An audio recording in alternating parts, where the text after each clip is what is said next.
Hey guys, it's Miss Eckhart. Today we are going to be describing motion. So get your Cornell notes ready. We're going to take notes and learn different ways that we can describe motion. One of the ways we can describe motion is with speed. And we know that speed is the distance an object travels in a certain amount of time.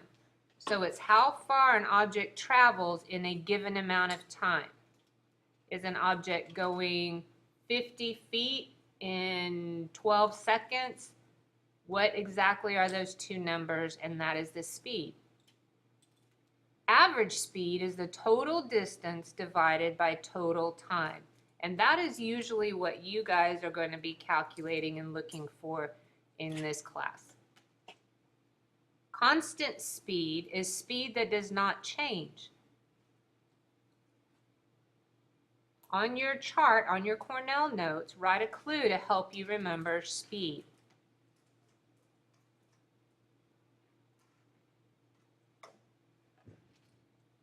When we're talking about velocity, we're talking about an object's speed and direction.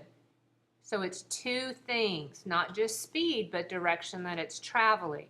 So some examples would be the wind is blowing 65 kilometers per hour from the north, or the car is traveling east at 74 miles per hour, or the runner is jogging 5 miles per hour west.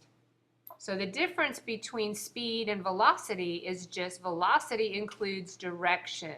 Speed is how far in a certain amount of time, and velocity is speed plus which direction it's going in. On your notes, I want you to describe an example of velocity that you are familiar with.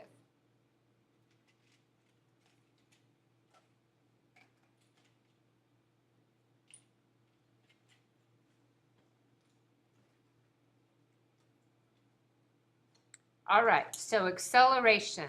And you guys have probably heard about this, but you probably don't know that there's different kinds of acceleration.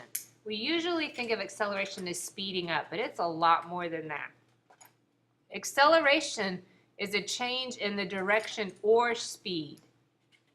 It could be any change in speed or direction. So if an object is starting, if it's stopping, if it's speeding up, or slowing down, or changing its direction at all, we call that acceleration. If it's speeding up, we call it positive acceleration. If it's slowing down, we call it negative acceleration. And change in direction can mean left, right, up, down, any change in direction. Acceleration is caused by unbalanced forces.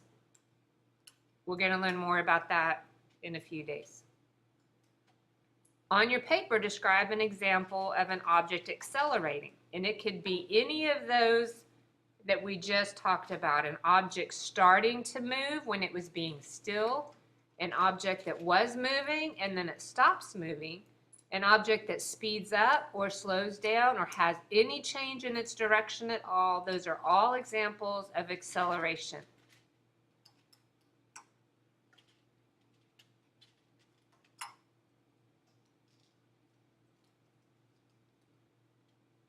Now we're going to talk about the formula for calculating speed.